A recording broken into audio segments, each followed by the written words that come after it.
कुछ केसेस में डिस्टॉर्शन होता है। क्यों होता है? The complexes with distorted octahedral structure is are मतलब एमएसक्यू है। तो ये आपका होमवर्क रहेगा। इस होमवर्क को आप नीचे मुझे कमेंट करके बताओगे कि D4 लो स्पिन में क्या होगा और क्यों होगा। तो सिंपल सा तरीका है, जहां पे रिपल्शन ज्यादा वहां जेटीडी ज्यादा। क्यों? जब फ्रीज मिलेगा तो कन्वर्जन जेड इन से जेड आउट नहीं होगा। जो जेड इन से जेड आउट कन्वर्जन नहीं होगा तो आपको एवरेज सिग्नल नहीं मिलेगा।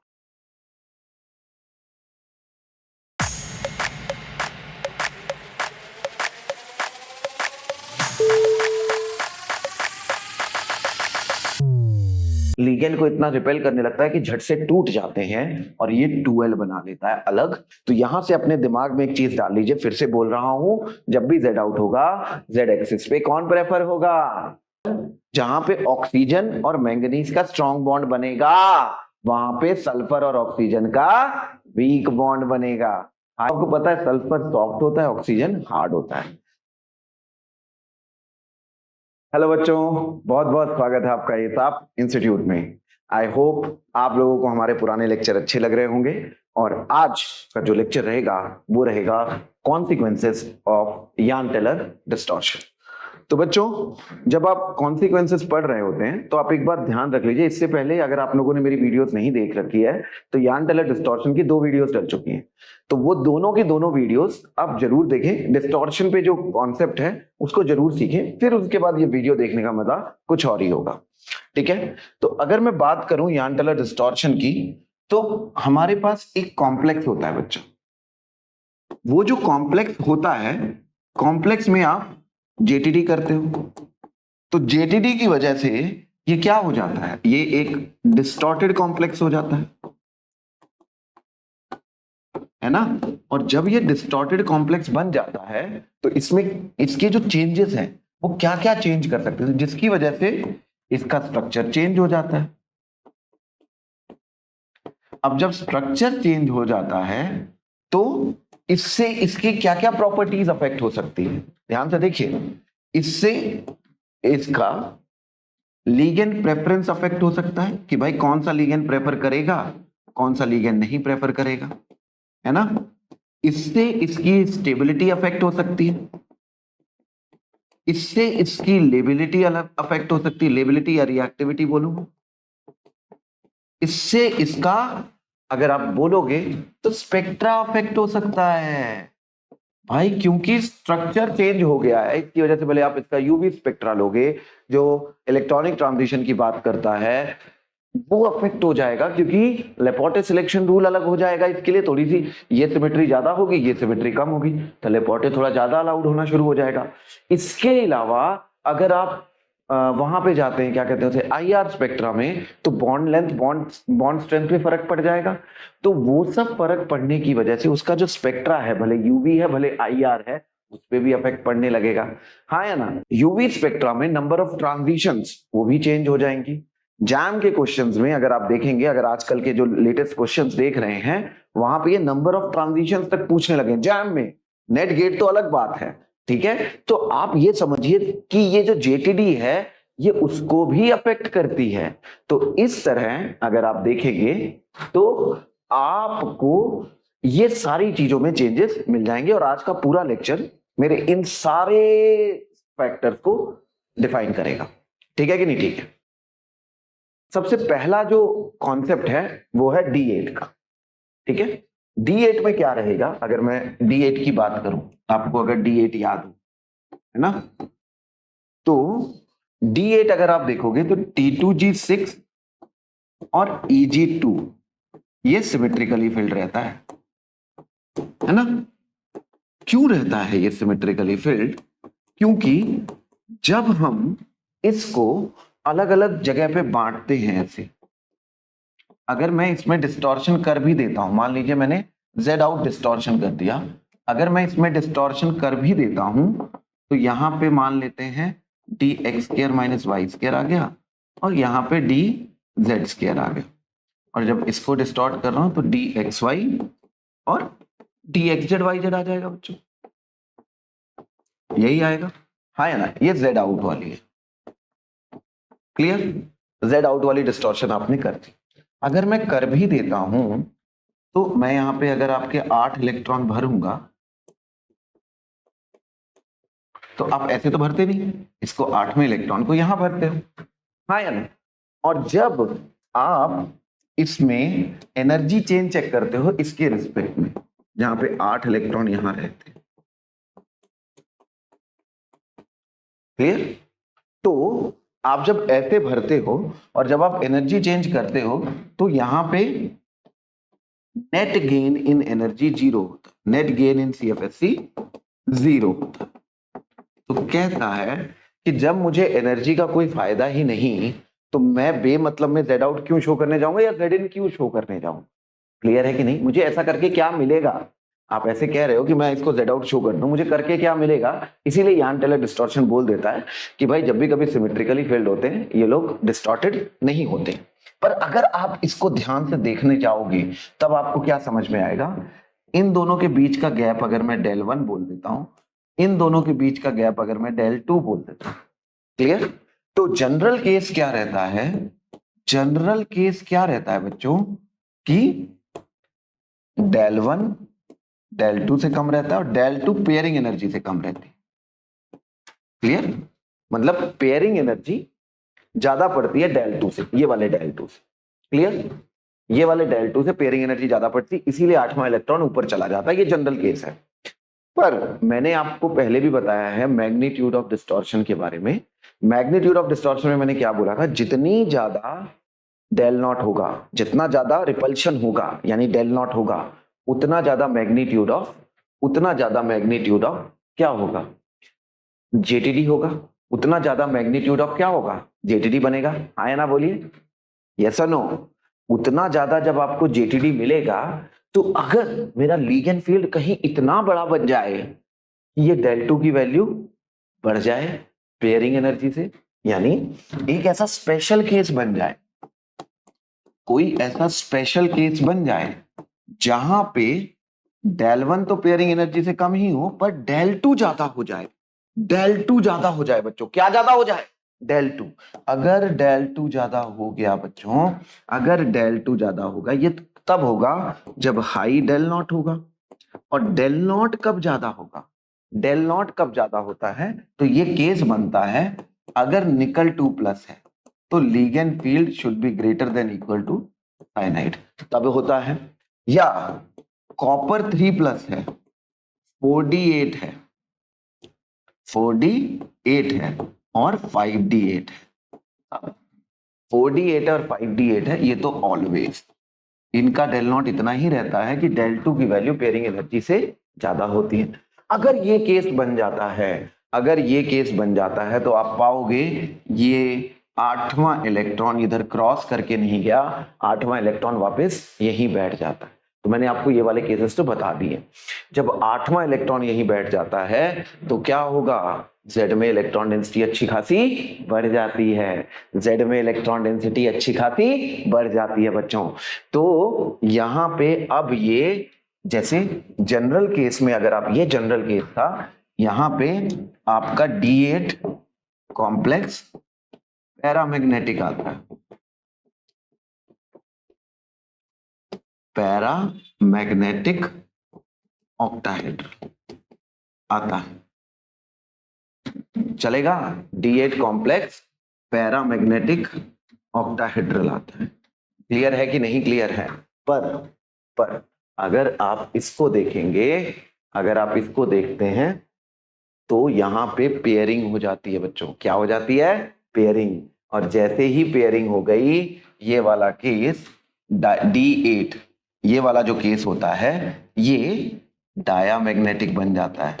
पर वो डायामैग्नेटिक तो बना, पर ज्योमेट्री अब इसकी ऑक्टाहेड्रल नहीं रह जाती। क्यों नहीं रह जाती वो भी आपको देखने की जरूरत है।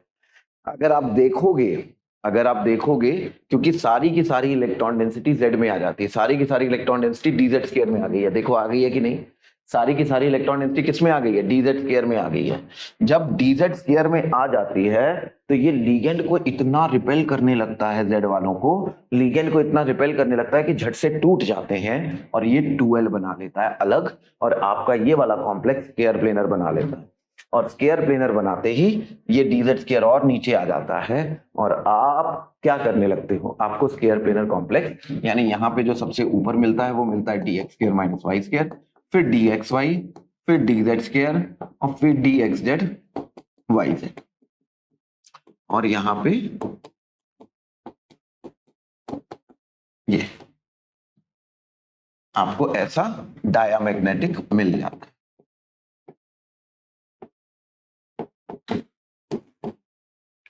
डायामैग्नेटिक मिल जाता है बच्चों, क्या मिल जाता है? इसीलिए मैंने जब आपको प्रेफरेंस ऑफ ज्योमेट्री पढ़ा रहा था तो मैंने बोला था कि D8 स्क्वायर प्लेनर कॉम्प्लेक्स जो होते हैं वो डायमैग्नेटिक होते हैं बच्चों। क्लियर है कि नहीं क्लियर है? हाँ या ना? और जब भी कभी लीगेंड फील्ड निकल +2 के साथ फाइनाइट आएगी या फिर 3D8 4D8 कॉपर 3+, ये कभी भी आएंगे, ये हमेशा स्क्वायर प्लेनर बनाएंगे। लीगेंड अगर आप एक्सेस में भी डाल दोगे, अगर आप यहाँ पे एक्सेस में भी लीगेंड डाल दोगे तो ये ऑक्टाहेड्रल नहीं बनाएगा, ये ऑक्टाहेड्रल नहीं बनाता है और ये स्क्वायर प्लेनर कॉम्प्लेक्सेस पे रुक जाता है। क्लियर? तो इसीलिए ये हमेशा स्क्वायर प्लेनर कॉम्प्लेक्स बनाते हैं with respect to octahedral complex. ठीक है बच्चों? और आपको मैं बता दूं, ये जितना भी कंटेंट है ना, ये पढ़ाने में हमें 3 घंटा लगता है कम से कम। ठीक? और यहाँ पे मैं वही चीज आपको 20 से 25 मिनट में या 30 मिनट में, जो भी लेक्चर का ड्यूरेशन रहे, उतने में कवर करने की कोशिश कर रहा हूँ। तो अगर आपको लगे तो एक चीज को 2-2 बार सुनिएगा। अगर नहीं समझ में आए तो नीचे कमेंट में पूछेगा, मैं आंसर जरूर करूंगा आपका। ठीक है? पर पढ़िएगा सही से, ठीक है? ताकि आप लोग टाइम एफिशिएंट तरीके से यहाँ पे सारी चीजें सीख पाए। ठीक है? मैं अपना टाइम ड्यूरेशन कम करने के लिए यहाँ पे, इसीलिए मैं पहले लिखा है, जो मैंने खुद ही लिखा है उसको मैं लेकर आता हूं, ताकि आप लोगों का समय ज्यादा व्यर्थ ना हो। फिर भी अगर आपको लगता है कि आपको दोबारा पढ़ना है तो रिपीट करिए, नहीं समझ में आता है तो कमेंट करिए, और उस कमेंट का आंसर करना वो मेरी जिम्मेदारी है, वो हम जरूर करेंगे। ठीक है बच्चों? वीडियो पर 100% new questions means no recycle content like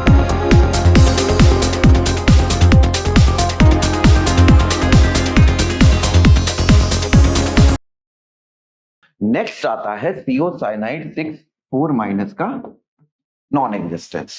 अगर आपको पता है तो ये D7 आपको CO2+ है, CO2+ में D7 बनाएगा, D7 लो स्पिन बनाएगा। तो जब लो स्पिन बनाता है तो यहाँ पे dz स्क्वायर पे हाई इलेक्ट्रॉन डेंसिटी हो जाती है। हाई इलेक्ट्रॉन डेंसिटी होने की वजह से जो साइनाइड है, साइनाइड बहुत ही स्ट्रॉन्ग लिगेंड होता है, वो यहाँ पे प्रेफर नहीं होता है। तो एक चीज आप अपने दिमाग में डाल लीजिए, जब भी Z आउट हो रहा होगा, क्या हो रहा होगा? Z out. और मैंने आपको बताया था जब भी कभी EG अनसिमेट्रिकली फील्ड होगा तो जनरली Z आउट प्रेफर होता है। क्या प्रेफर होता है? Z आउट प्रेफर होता है।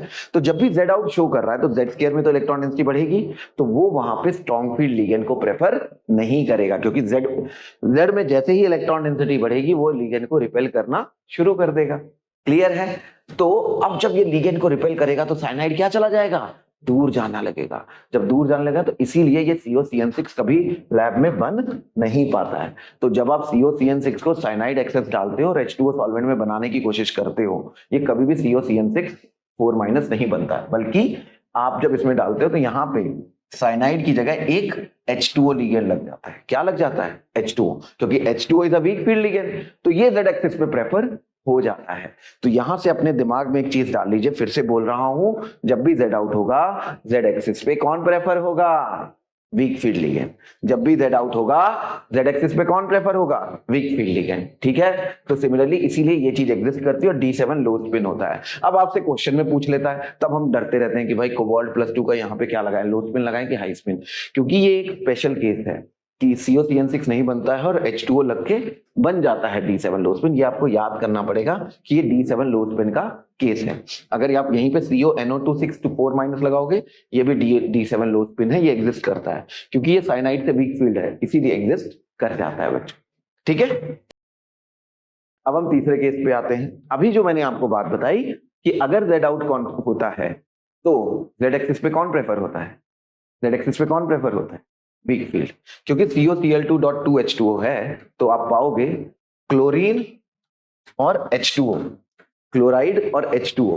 ध्यान से देखिएगा, क्लोराइड और H2O में अगर आप देखोगे तो क्लोराइड की लिगेंड फील्ड कम होती है H2O के मुकाबले, इसीलिए क्लोरीन जो है वो Z एक्सिस पे प्रेफर होता है, H2O नहीं। ठीक? H2O को हम प्रेफर नहीं करते। दूसरी चीज जो रहती है, जो सबसे इंपॉर्टेंट है, इसकी सिस ज्योमेट्री एग्जिस्ट नहीं करती, ट्रांस करती है। क्यों? क्योंकि हमें Z एक्सिस पे दोनों क्लोरीन लगाने हैं। Z एक्सिस पे हमें क्या लगाना है? दोनों क्लोरीन लगाना। सिमिलरली अगर आप CuNH632 पॉजिटिव की बात करो, प्योर अमोनिया में तो ये बन जाता है हाई प्रेशर पे, जबरदस्ती बनाने बैठते हैं तो बन जाता है, कोई दिक्कत नहीं है।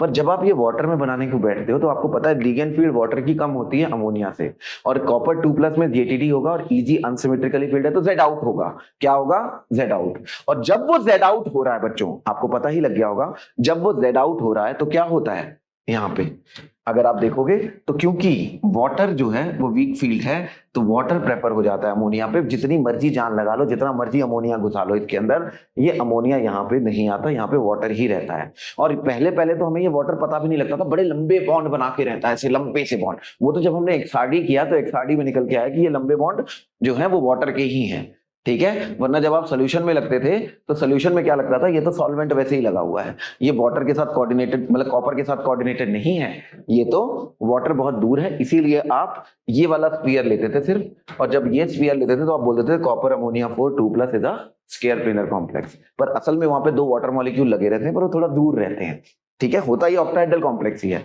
पर क्योंकि आप CuNH3 4 2+ बोल रहे हो तो it will be considered as what, it will be considered as a square planar complex. तो कॉपर अमोनिया 4 2+ क्या होता है? स्क्वायर प्लेनर होता है ड्यू टू JTD।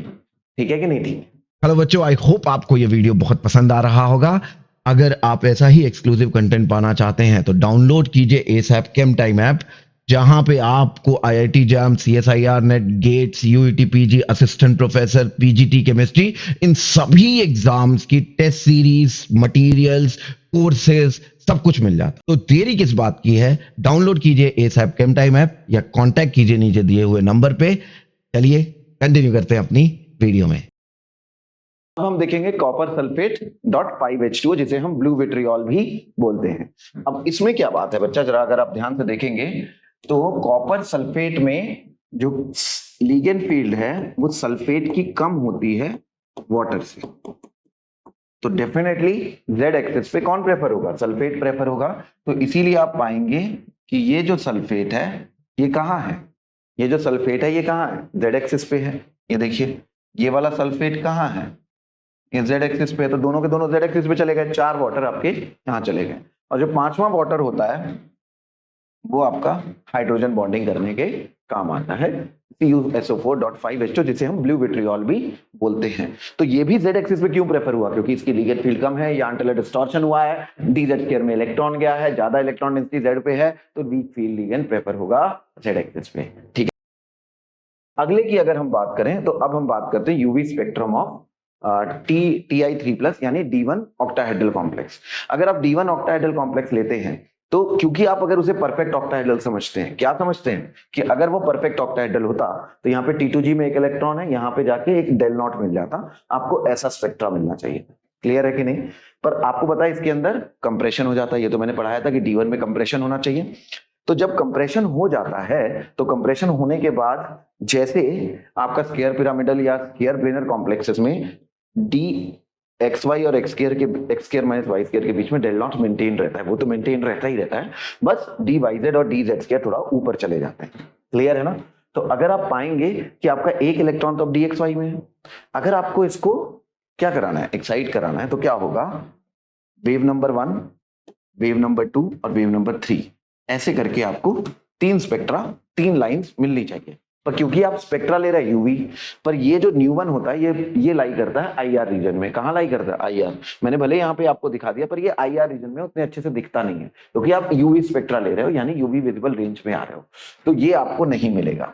क्लियर? होता क्या है, अब ये जो न्यू2 और न्यू3 है, न्यू2 तो डेल नॉट के बराबर था और ये न्यू3 है, ये दोनों ऐसे लाई करते हैं और यहाँ पे क्या हो जाता है? बैंड ओवरलैप हो जाता है। क्या हो जाता है? Band overlap. और बैंड ओवरलैप होने की वजह से आपको ऐसा विद शोल्डर पीक मिल जाती है। कभी कभी ये पीक विदाउट शोल्डर भी हो जाती है, मतलब ऐसा समझिए अगर कोई ऐसे एग्जिस्ट कर रहा है जिसकी गर्दन ही नहीं दिखाई दे रही, तो ये आपको ऐसे ये वाला ऐसे करके दिखाई देगा, यानी एक ब्रॉड पीक मिलेगी, है ना? तो आपको शार्प पीक नहीं मिलेगी, क्योंकि यहाँ पे 2 बैंड ओवरलैप कर गए, 2 बैंड ओवरलैप करने की वजह से ब्रॉड। अगर किसी का गर्दन अच्छी खासी ऐसे और ये वाला शोल्डर दिखाई दे रहा है, तो यहाँ पे इसको शोल्डर मिल जाएगा कि भाई ओवरलैपिंग उतनी खतरनाक नहीं हुई है, मतलब ये शोल्डर अलग दिख रहा है और ये जो सर है वो अलग दिख रहा है, तो मतलब बैंड ओवर मतलब ब्रॉड नहीं दिखाई देगा। पर अगर आप देखेंगे कि भाई देखिए मतलब ऐसा हो गया हूं, और जैसे ही ऐसा हो गया तो क्या हो जाएगा बच्चा, जल्दी बताओ क्या हो जाएगा। ऐसा लगेगा कि ये शोल्डर और ये गर्दन एक ही है, तो आपको ऐसी ओवरलैपिंग बैंड ओवरलैप मतलब ऐसे ब्रॉड टाइप दिखेगा। तो ओवरऑल आप क्या बोल सकते हो, ओवरऑल आप बोल सकते हो ब्रॉड पीक विद शोल्डर और विदाउट शोल्डर। जो भी मिले वो सिर्फ किसकी वजह से हो रहा है, जेटीडी की वजह से। जेटीडी में क्या हुआ, आपको न्यू2 मिला, न्यू3 मिला, हाँ या ना। न्यू2 और न्यू3 दोनों ओवरलैप कर गए। अब ओवरलैप कर गए तो आपको यहाँ पे ब्रॉड बैंड मिल जाएगा विद और विदाउट शोल्डर जेटीडी। ना जेटीडी होती, ना ये ओवरलैपिंग होती, ना शोल्डर दिखाई देता, ना ब्रॉड बैंड दिखाई देता।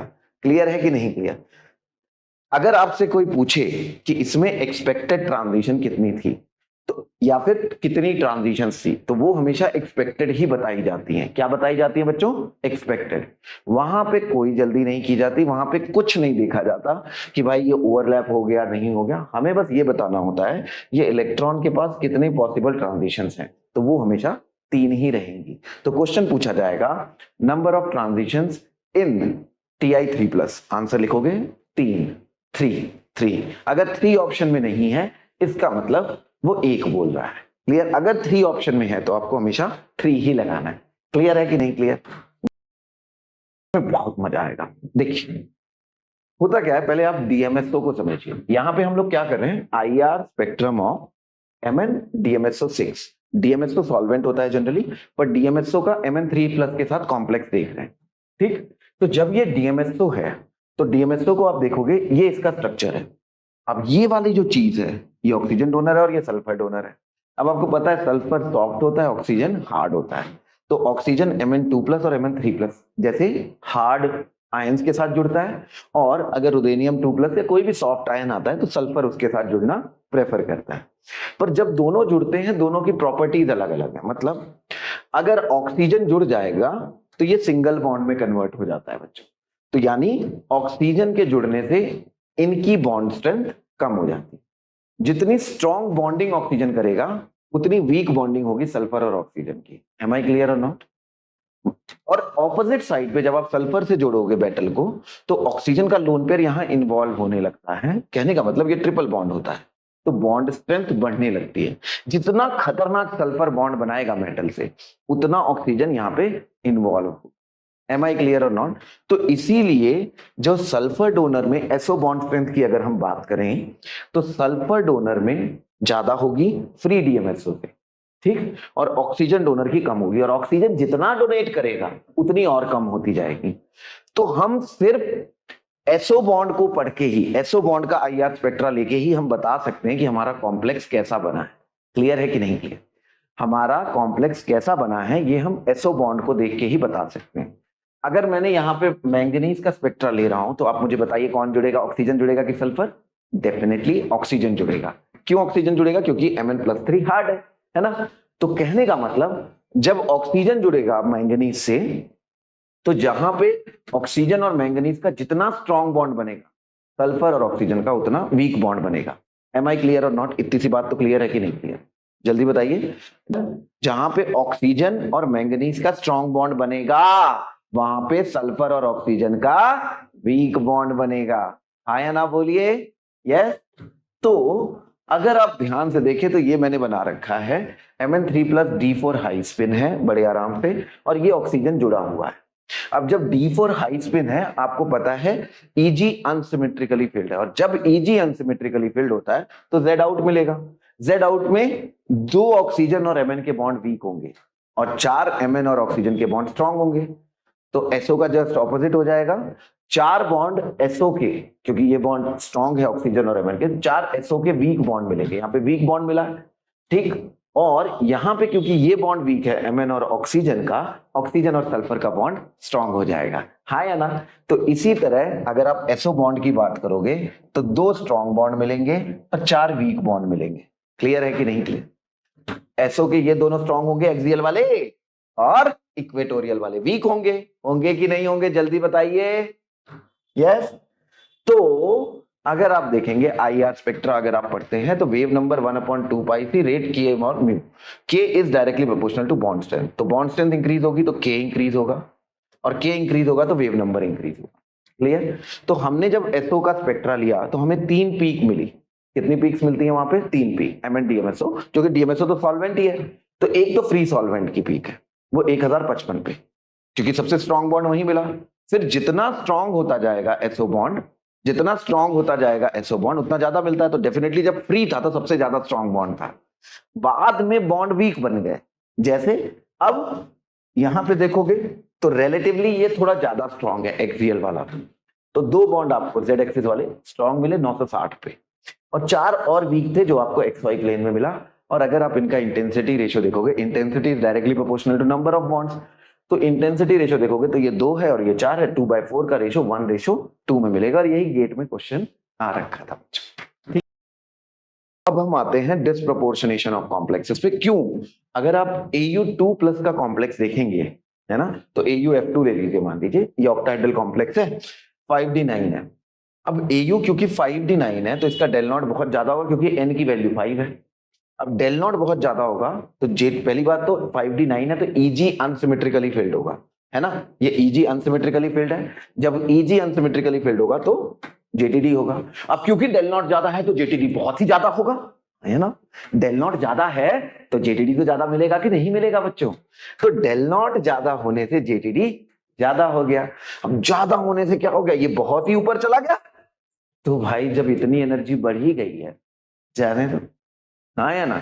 अरे बोलो हाँ या ना? जब इतनी एनर्जी बढ़ ही गई है, क्या करेगा मेरे साथ रह के? अलग ही रहे तभी सही। जब तक थोड़ा बहुत इधर उधर करके काम चल रहा था तब तक ठीक है। अब बहुत ही ज्यादा आगे निकल गए हो जिंदगी में, इतना ज्यादा आगे निकल गए हो कि हमें पिछड़ा ही समझ लिया, तो आगे रहो भाई, हमें मत लेके चलो भाई। तो Au2+ को क्या लगेगा? अच्छी बात है, जाने दो, जा रहा है बेचारा, जाने दो, जाके ही सही रहेगा। तो ये इलेक्ट्रॉन बहुत हाई एनर्जी का हो जाता है और इसकी टेंडेंसी इसको लूज करने की हो जाती है। तो जब लूज करने के लिए अब और कोई आयन तो वहां प्रेजेंट नहीं है, तो Au खुद ही को देता है, खुद ही ले लेता है। जब खुद को दे देता है तो ये 5d8 बन जाता है और 5d10 बन जाता है। अब मैंने प्रेफरेंसेस ऑफ ज्योमेट्री में आपको पढ़ा ही रखा था कि जब 5d8 बनेगा, 5d8 में तो स्क्वायर प्लेनर बनेगा, और 5d10 है तो उसमें लीनियर कॉम्प्लेक्स प्रेफर होते हैं बच्चा, ठीक। दूसरा आता है, अब हम आते हैं स्टेबिलिटी ऑफ कॉम्प्लेक्सेस पे। किस पे आते हैं? Stability of complex. आपको पता है यहाँ पे JTD होती है कॉपर में, कॉपर 2+ में JTD होगी, तो यहाँ पे अगर आप केलेट लिगेंड लगा दोगे तो यहाँ पे स्ट्रेन होगा, रिंग है, स्ट्रेन बनेगा, जबरदस्ती बॉन्ड लंबा हो गया, यहाँ पे खिंचाव, मतलब इसको बेचारे को खिंचाव महसूस होगा, हाँ या ना।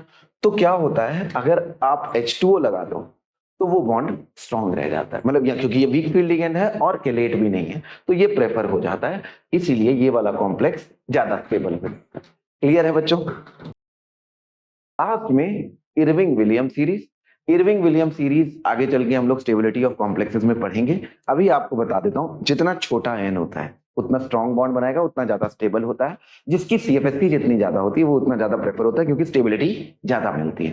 तो ये करते करते barium, strontium, calcium, magnesium, manganese, इन सबकी CFSC 0 था, इधर जाते हुए साइज छोटा हो रहा है, इसीलिए प्रेफर हो जाता है।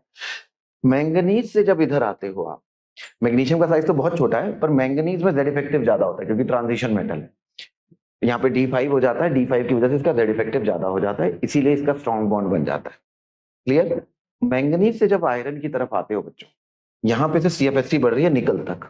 निकल के बाद कॉपर में तो CFSC कम हो रही थी, चलो CFSC हटा दो, साइज की बात कर लेते हैं। इधर जाते हुए साइज छोटा हो रहा, तो मान लेते हैं, कई लोग ऐसा बोल देंगे कि साइज कम हो रहा था इसलिए कॉपर 2+ बढ़ गया। फिर जिंक को क्या हुआ? तो अकेला साइज फैक्टर तो डोमिनेंट नहीं है, CFSC भी डोमिनेंट है, तो इसकी CFSC मैक्सिमम थी, इसका साइज सबसे स्मॉलेस्ट था। पर जो वैल्यू हाईएस्ट मिली आपको स्टेबिलिटी की, वो किसके लिए मिली है? कॉपर 2+ के लिए। क्यों मिली? क्योंकि जो JTD हुआ, JTD की वजह से, अगर आप देखोगे JTD की वजह से यहाँ पे कॉपर 2+ में क्या हो जाता है? JTD हो जाता है। तो JTD की वजह से कॉपर के 2 लंबे बॉन्ड बनते हैं और 4 छोटे बॉन्ड बनते हैं। क्या बनते हैं? 2 लंबे बॉन्ड बनते हैं और 4 छोटे बॉन्ड बनते हैं। तो जो 4 छोटे बॉन्ड बनते हैं वो बहुत स्ट्रॉन्ग बनते हैं, वो स्ट्रॉन्ग बॉन्ड कंपनसेट कर देते हैं 2 लंबे बॉन्ड का, और इसीलिए एक्स्ट्रा स्टेबिलिटी प्रोवाइड करते हैं। सिमिलरली अगर आप मैंगनीज और क्रोमियम में देखोगे ना, तो क्रोमियम +2 की स्टेबिलिटी ज्यादा रहती है मैंगनीज के मुकाबले, क्योंकि इसके अंदर JTD होता है। इसके अंदर क्या होता है? जेटीडी होता है। जेटीडी होने से 4 छोटे बॉन्ड बनते हैं और 2 लंबे, और वो जो 4 छोटे बॉन्ड हैं वो उसको स्टेबिलिटी प्रोवाइड कर देते हैं। और आपको बता दूं, Irving William series stability of M+2 high spin complexes के लिए होती है, लो स्पिन की बात इसमें नहीं किया जाता। तो हम हाई स्पिन को ही कंपेयर कर रहे हैं। तो इसीलिए कॉपर 2+ सबसे स्टेबल कॉम्प्लेक्स बनाता है। क्या बनाता है? सबसे स्टेबल कॉम्प्लेक्स बनाता है। किसके लिए? इन सभी मेटल 2+ में, ड्यू टू जेटीडी। क्लियर है कि नहीं क्लियर? ठीक। और अगर आप लेबिलिटी की बात करोगे, क्योंकि कॉपर 2+ के 2 बॉन्ड लंबे बन गए होते हैं, तो सबसे पहले जब रिएक्ट करने आएंगे तो बड़ी आसानी से टूटेंगे। तो हाईली रिएक्टिव कॉपर 2+ सबसे ज्यादा लेबाइल भी है। अगर ये चारों M+2 में कंपेयर करोगे तो मोस्ट स्टेबल कॉम्प्लेक्स भी बनेगा इसका और मोस्ट लेबाइल भी बनेगा। सबसे ज्यादा लेबिलिटी इसी की बनती है भाई। ठीक है। लेबाइल बनता है 2 लंबे बॉन्ड की वजह से, लॉन्ग बॉन्ड्स की वजह से, और स्टेबल बनता है 4 शॉर्ट बॉन्ड की वजह से। सबकी अपनी अपनी इंपॉर्टेंस है। यहाँ पे शॉर्ट बॉन्ड इंपॉर्टेंट है, यहाँ पे लॉन्ग बॉन्ड इंपॉर्टेंट है। ठीक है बच्चों, आई होप आपको कॉन्सिक्वेंसेस ऑफ जेटीडी समझ में आया होगा। ठीक, इसका मैं अलग से एक प्रैक्टिस सेशन रखूंगा। अभी नेक्स्ट जो होगा उसमें मैं सिर्फ आपको क्वेश्चन कराऊंगा और उसके बाद आपको टेस्ट दूंगा, ताकि आप लोग इस चीज को अच्छे से समझ पाएं। इसमें हमें क्वेश्चन खूब करने हैं। ठीक, तो अगला सेशन जो होगा वो होगा प्रैक्टिस सेशन। तैयार रहिए, मिलते हैं नेक्स्ट क्लास में। अगर वीडियो अच्छी लगी हो तो लाइक करना ना भूलें, चैनल को सब्सक्राइब कर लीजिए और दोस्तों में शेयर जरूर करें। तब तक के लिए बच्चों ख्याल रखें, बाय बाय, टेक केयर, मिलते हैं नेक्स्ट क्लास। हेलो बच्चों, आई होप आपको ये वीडियो बहुत पसंद आ रहा होगा। अगर आप ऐसा ही एक्सक्लूसिव कंटेंट पाना चाहते हैं तो डाउनलोड कीजिए एसएप केम टाइम ऐप, जहां पे आपको IIT JAM, CSIR NET, GATEs, UET PG, assistant professor, PGT chemistry, इन सभी एग्जाम्स की टेस्ट सीरीज, मटेरियल्स, कोर्सेज सब कुछ मिल जाता। तो देरी किस बात की है? डाउनलोड कीजिए एसएप केम टाइम ऐप या कांटेक्ट कीजिए नीचे दिए हुए नंबर पे।